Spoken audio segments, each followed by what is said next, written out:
Good evening sa mga kababayan kong Pilipino. Nandito na naman tayo this short period.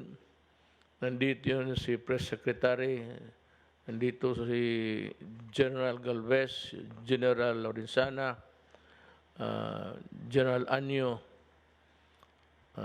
Secretary Extraordinary Carlos Dominguez III, Bongo, beyond compare, the most active. Alam mo, trust is not, it's not press release. Si Secretary Doki po, nakita ko na siya kasi nagtrabaho rin ako kay President Gloria Arroyo noon. Ako yung consultant for public order and security. And I used to come here in Malacanang whenever we are called. Nakita ko to si Secretary Doc in the many meetings that we had. Nakita ako siya nagtatrabaho. Ngayon nagtatrabaho yung tao. Noon ako nakita na incompetence. Hindi ko siya kunin na secretary again for the second time under me na Secretary of Health. Itong COVID na ito, kaya nga pandemic eh. Nobody but nobody dito sa mundong ito was really or were prepared for it. Yung pandemic, it comes about once in a century. Kaya walang hospital, magawa ka ng limang hospital in anticipation of the next. Hindi ganun yan eh. Yung sakit na ordinaryo, then you make your actuarial computation, maybe how many. Yun yung sa insurance, yun actuarial. Sila yung mag-compute kung ilan ang mamatay, ilang flu coming in, tapos ilang H1N1. Pero hindi natin akalain na in 2 days' time after the warning was given by the WHO na it is a virulent, fast-moving microbe, and we were all advised to take precautions. Me here, I immediately convened the IATF right there, and then we organized ourselves into a working body to deal with the problem. Wala tayong preparation na ganito. Now, yung general quarantine talaga lahat. Ang Maynila and the rest of the greater Manila area, there was a substantial compliance. I wouldn't say that there was no violation. There were violations, but not in a scale I saw in other places. Na kamong mga Cebuano, masuko mo ingon ko gahi mo ulo. Actually, ayaw mo ka-insulto kay Cebuano ko. I am a Cebuano. I come from Danao, Cebu. Ka mga Bisaya talaga, baski sa Davao, yung mga Bisaya doon, ang titigas talaga ng ulo, hindi mo pasunod. Yan ang totoo.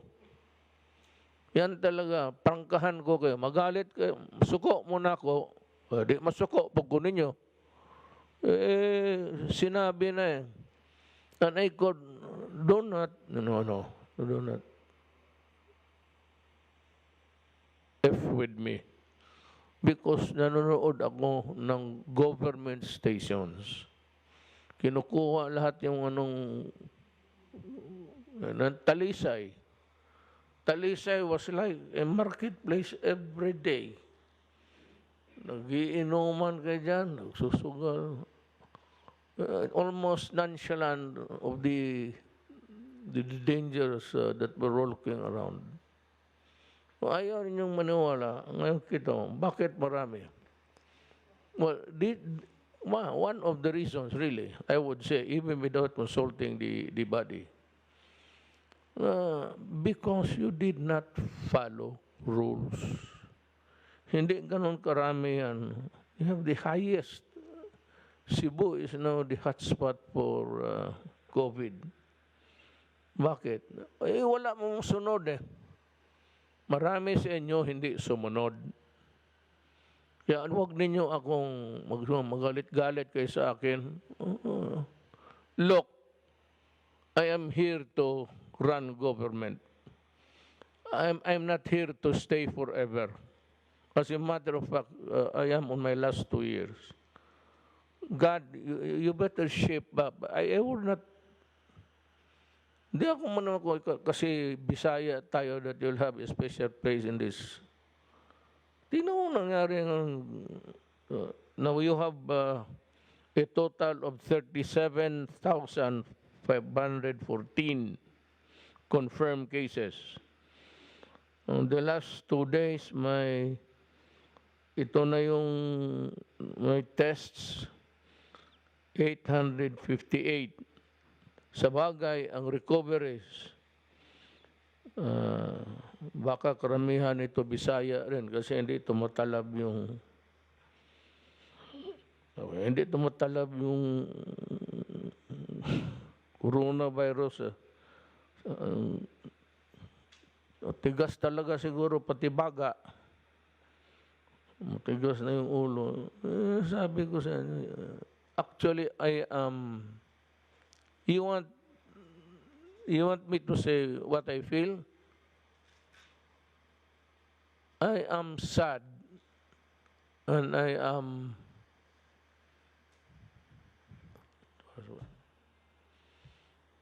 para akong nawalaan ng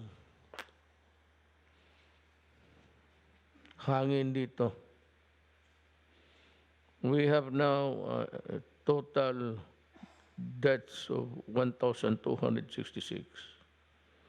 Cases reported today, 1,008. So, that is where the numbers are.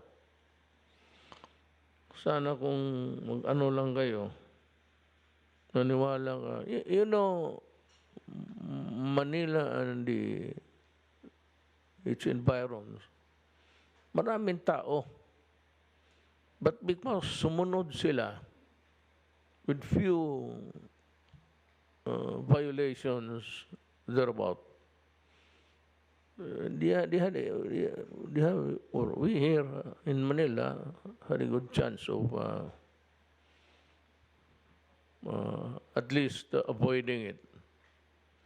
But the problem is we are going out to the provinces in the coming days.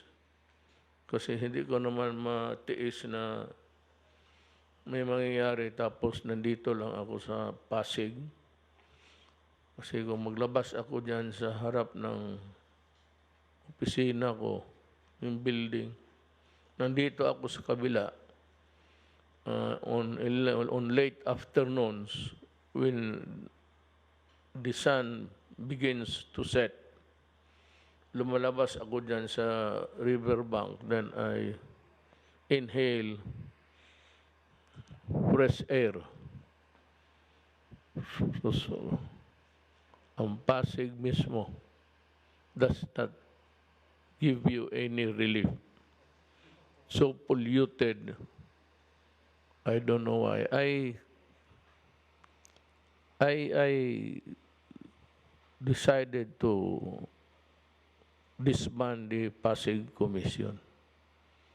The Pasig Commission and allied agencies doing the same work. It is better done by General Simato. At least nalinis niya yung, at least ang basura. Not really clean, because you cannot wash with water. You wash and wash. Water cannot wash water. Unless you have, other things there. Filtration and everything. But yung, nawala na yung basura na, or we're just swimming with like a flotsam. Kaya ganun ang nangyari sa atin. But we will try to, I sent General Simato there, not to take over. He is not a medical man. Not to do anything but just to observe and do the critical thinking.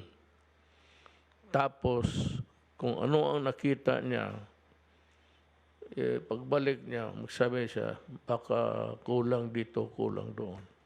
But for the things that we can really afford, and which we had at the time of the outbreak, okay man tayo. But yung sabihin mo the sheer number, epidemic is local, national yan.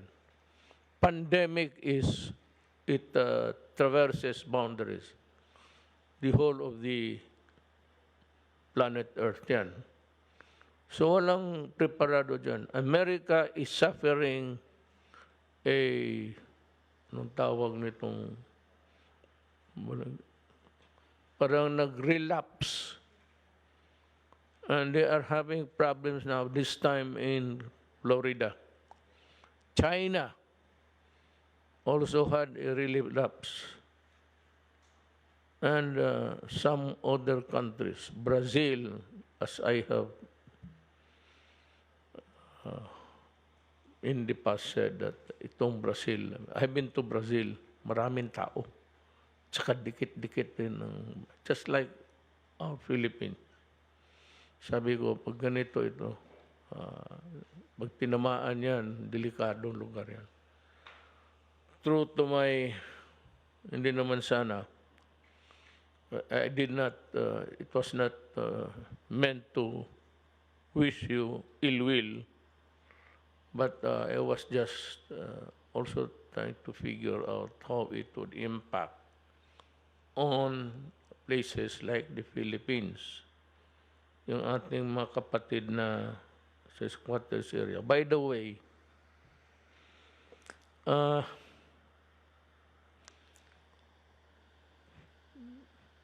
yung nakita ko sa newspaper kahapon, yung mga gustong umuwi, naghihintay sila ng sarili nilang scheduled flight, or most of them were sleeping outside the buildings there. Andito naman sa Pantalan, nakita ko pinaupo sila. Parang,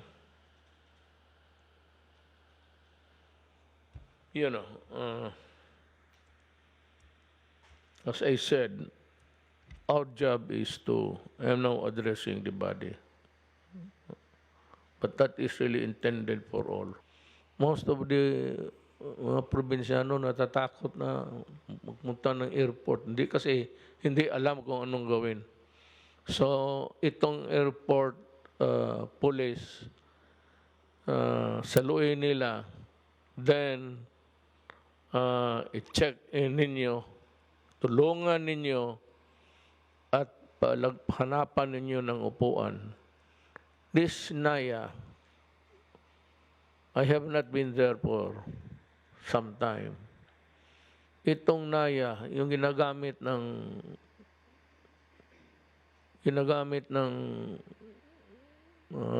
Cebu Pacific, yun ba yun, Bong? Dati pa rin.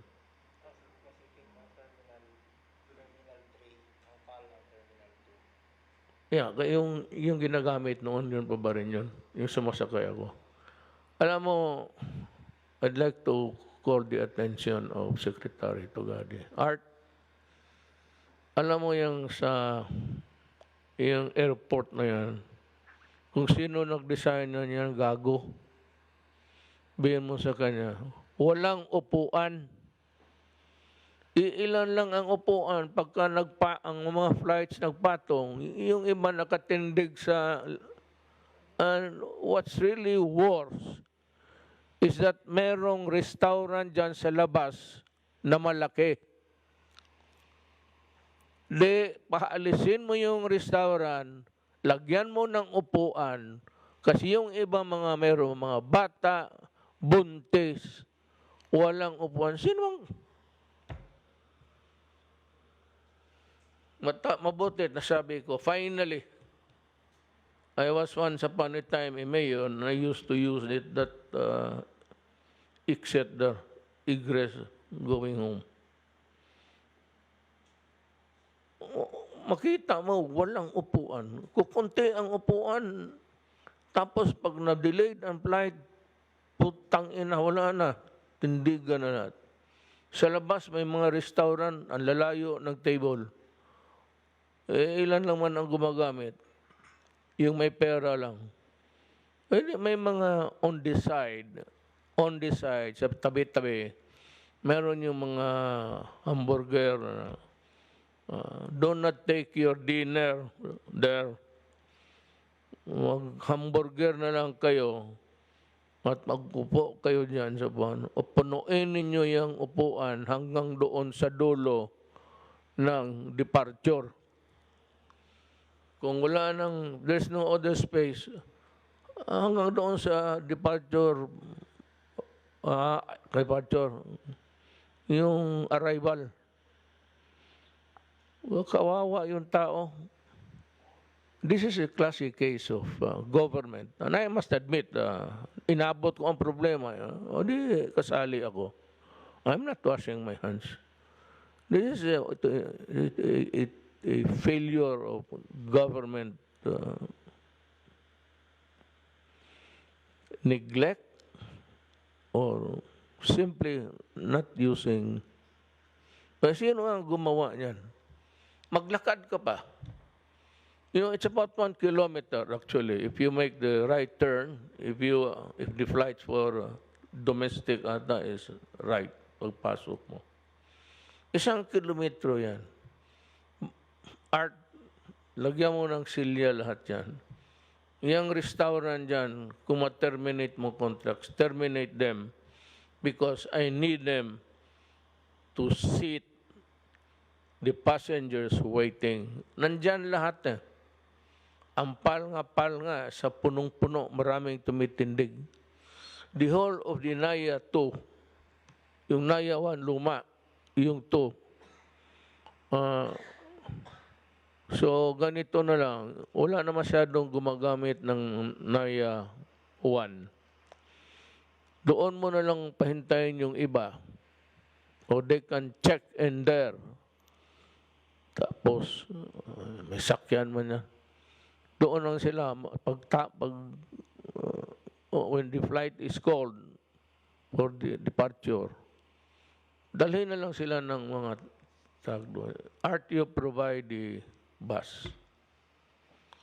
Kasi I do not think that we are really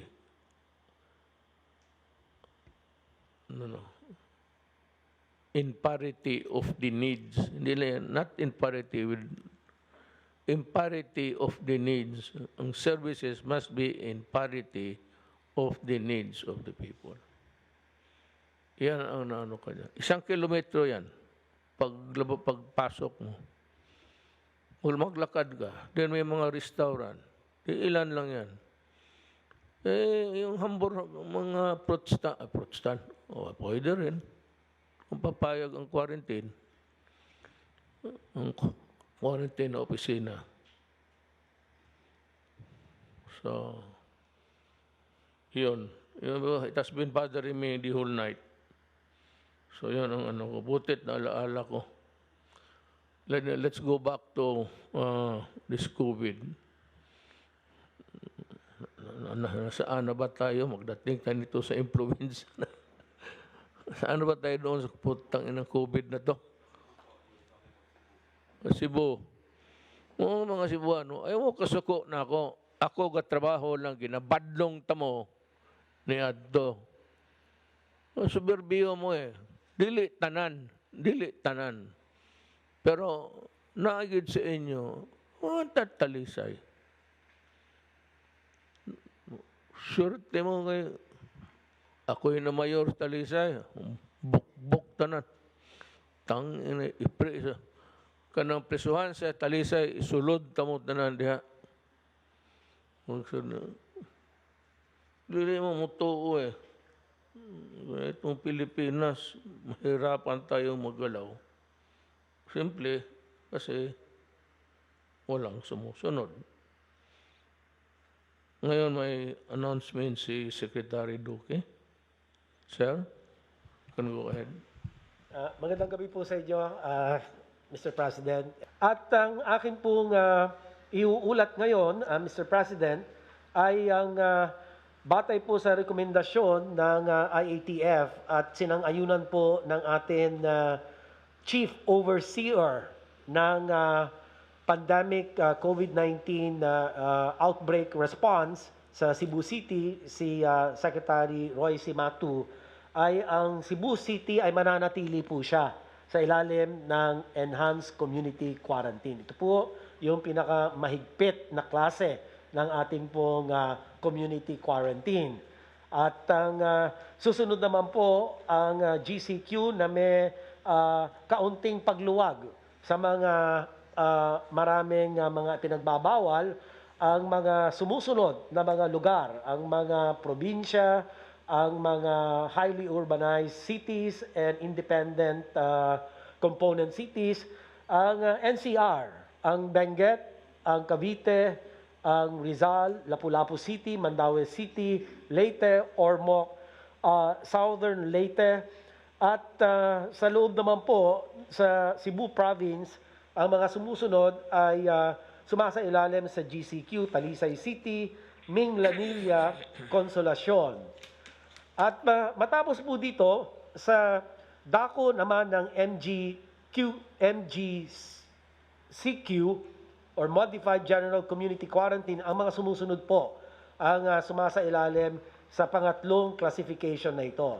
Sa CAR or Cordillera Administrative Region, ang Abra, ang Baguio City, Ifugao, Kalinga. Sa Region 1, ang Ilocos Norte, La Union, Pangasinan. Sa Region 2 po, Cagayan, Isabela. Region 3, Bataan, Bulacan, Nueva Ecija, Pampanga, Angeles City. Sa Region 4A naman po, ang Batangas, Laguna, Quezon, Lucena City. Ang Region 4B naman po, ang Palawan, Puerto Princesa City. Sa Region 5, nasasakupan po dito ang Albay, ang Camarines Norte, ang Camarines Sur, at Naga City.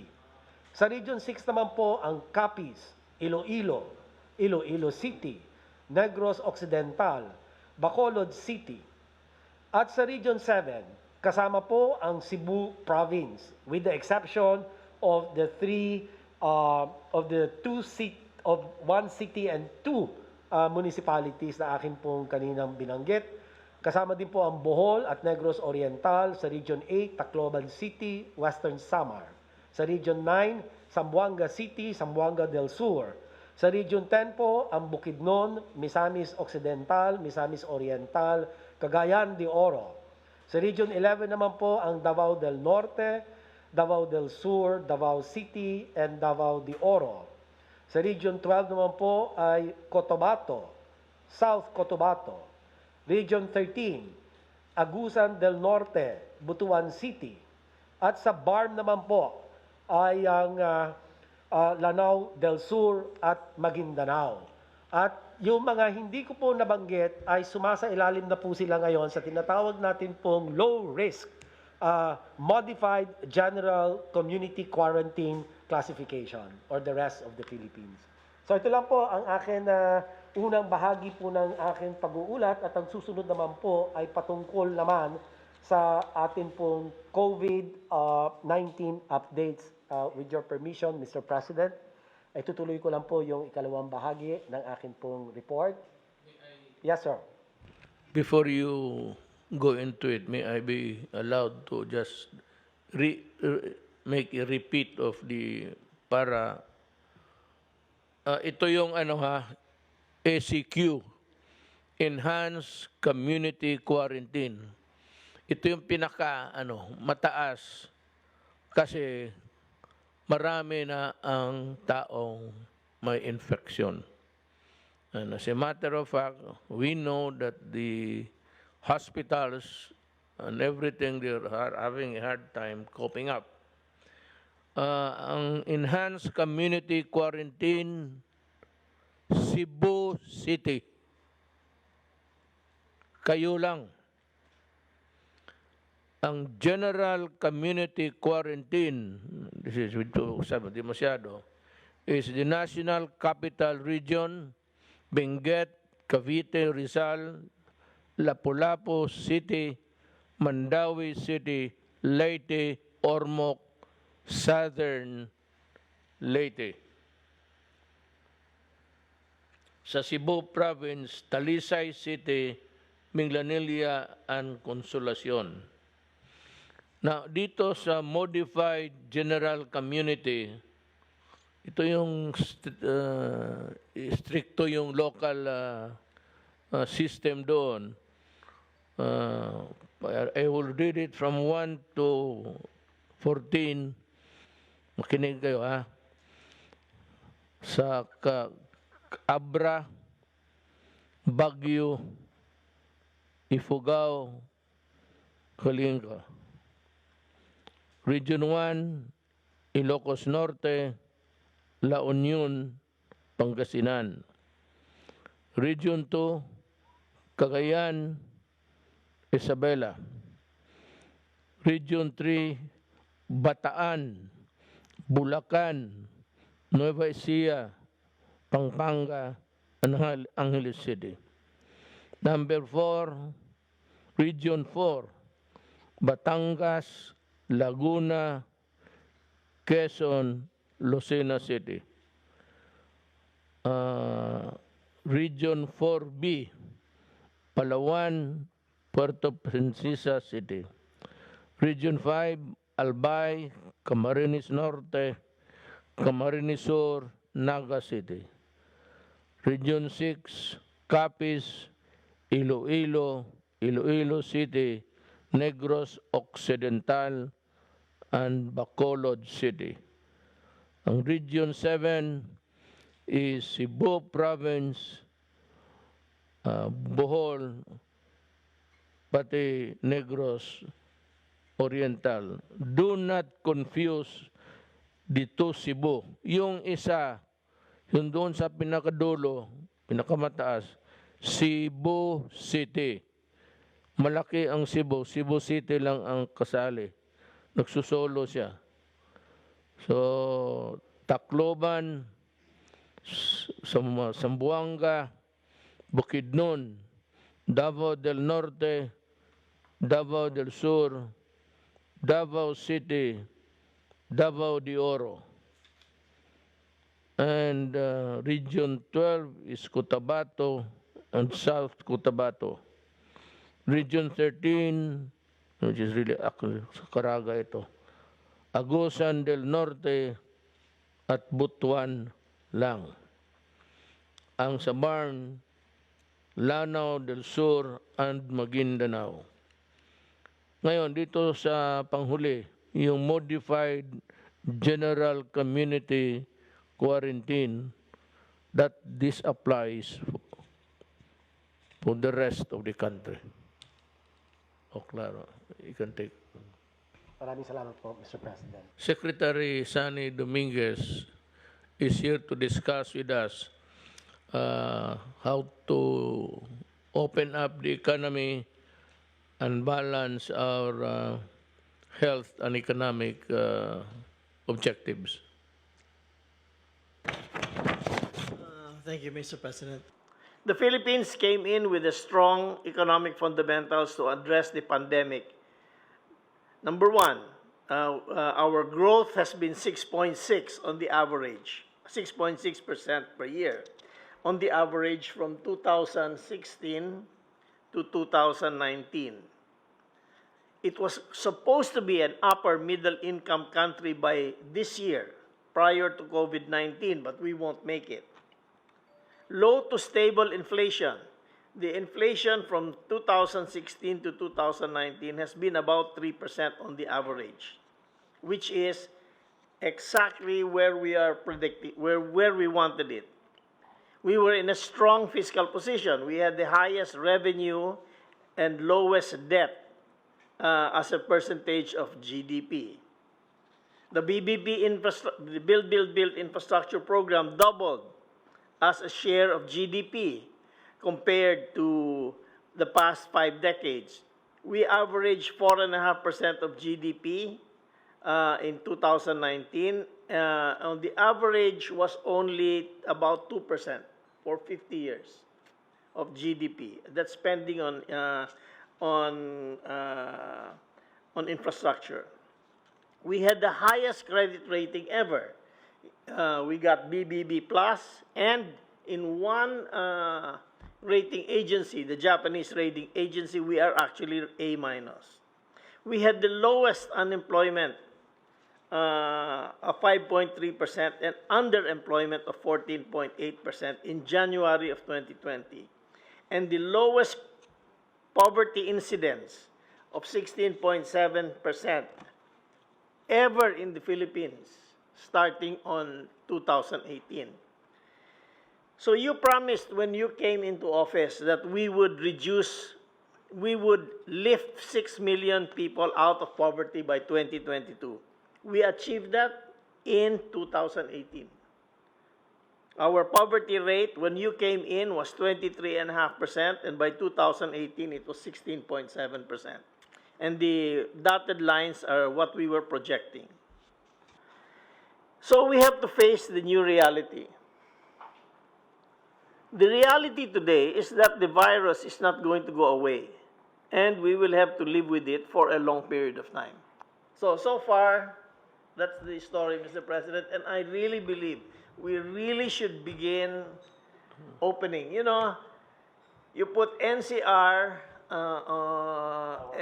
Calabar zone, that is where the economy is based. About 60% or 67% of our economy is based on that area. That should move more to the MGCQ as quickly as possible because people have to start working. Of course, for me, if we should monitor it on maybe on a barangay level, and if you know the cases go up, just close it down. But do it on a place to place, and do it also on a company to company basis. So if the company has a big spike, close them down also. Thank you, Sani. Salamat. Mga kababayan ko, we made this program for you on a regular basis, explaining to you the wherewithals and all of how government is responding to the crisis and how it has also eaten up a lot of our money in the economy. So, alam ninyo, dublado ito. Now, the only thing that can really prevent it is to stop COVID or minimize COVID. Wag na lang sana na madagdagan. And the answer is really up to you. Kung gusto mo magkasakit, lumabas ka.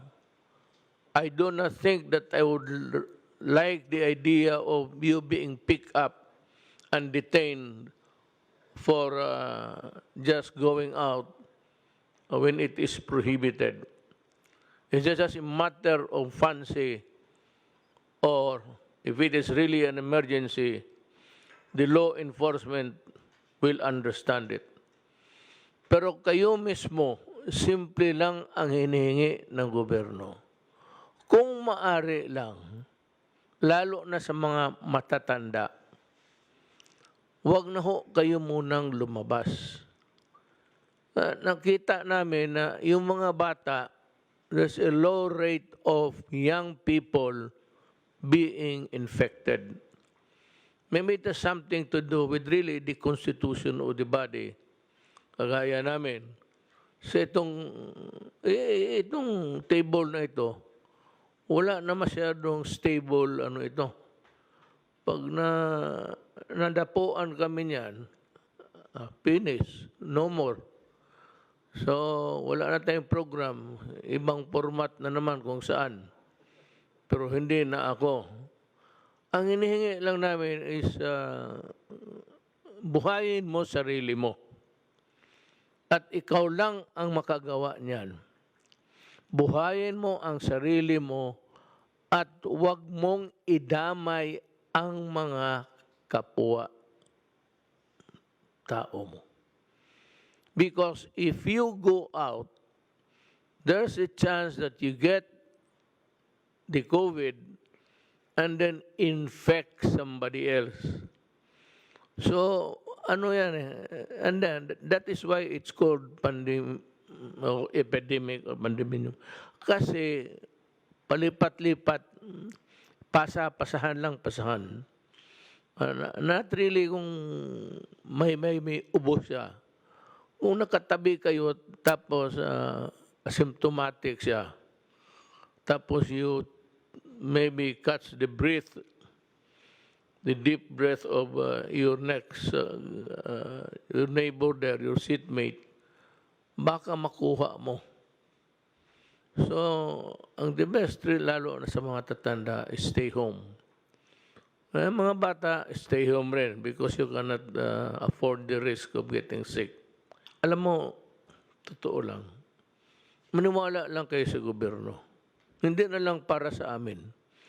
If you are really that sick in the mind, well, think of your fellow men. Huwag na lang ikaw, kasi baka ikaw pa ang maging career.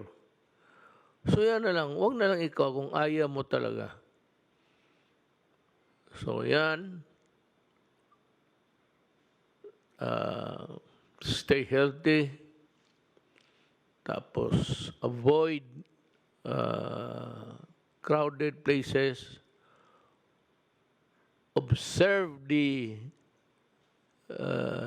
distance rule. Important, at least 1 meter.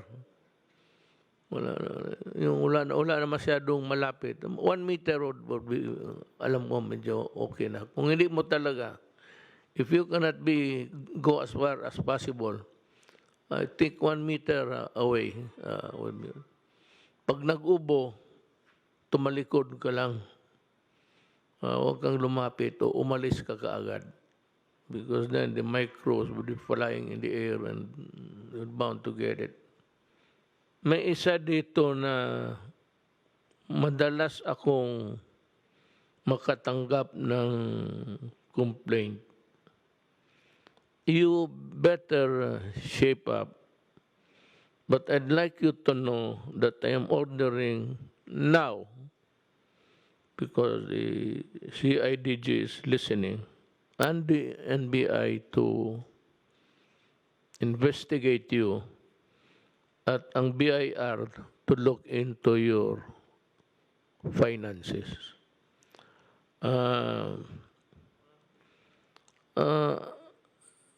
Yung mga padala, nawawala, tapos yung pagdating, pinapalitan, wala ng laman.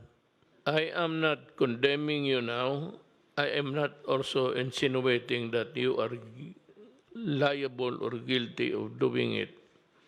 It would depend greatly on what is the result of the investigation. JNT po, sir. JNT. JMP. JNT, sir. JMP. T, sir. T. Tango, sir. Ah, JNT. GMT. Itong GMT, yung nakita nyo sa TV, yung tinatapon nila yung waste na ng mga basag-basag dyan, mga spoiled or yung kinunan o pinalitan, baka, masyadong marami. Kaya mga Pilipino tuloy, pag magpadala gamitin ng GMT, trusting that itong mga bagay na ito darating, ang gumagamit para naman mga ganun, yung mahirap. May ipadala. It's not really one or two incidents na tinapon ninyo. Hindi masyado yung sa the handling of the cargo.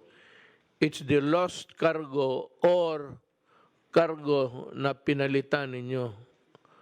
As a courier, a company registered as a courier, I would like to, because of the so many complaints, but I will close you down.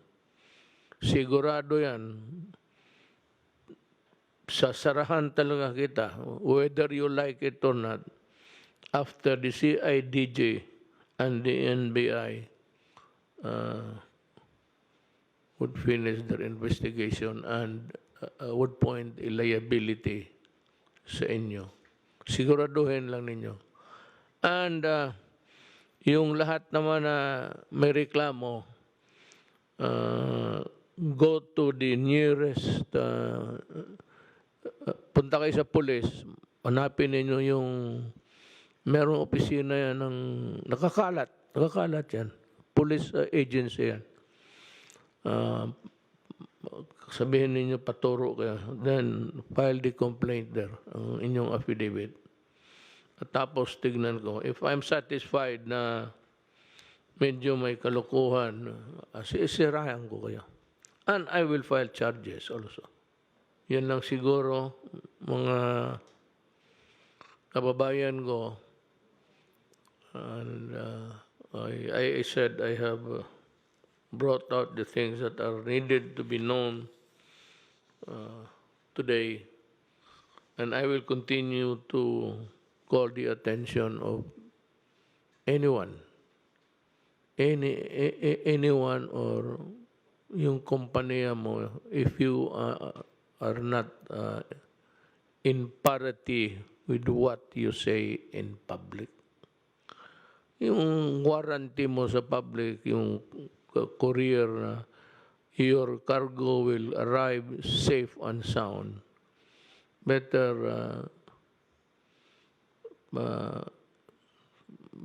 sabayan mo yan ng sabayan mo ng the standard of parity. Kung anong sabihin mo, yun. Kung hindi kayo kontento, magsumbong kayo. Now again, I would like to remind before I close, si General Anyo, to gather all na naghihintay na walang matulugan, walang matirahan, at nandyan sa labas ng NAIA or whatever sa airport, you will be transported to a place. I will pay. You just bill me. Pati pagkain. Hindi naman pagkain na maghanap lang ng yung mga karinderya dyan kasi baka budget magreklamo. Huwag kayo magkain ng mahal-mahal kay hindi panahon na ito ngayon. We are in a crisis and let us keep our senses close to the ground. So, maraming salamat sa pagkinig ninyo, and I'd like to thank the people here who spent almost so many hours just listening and giving you the proper advice. Salamat po.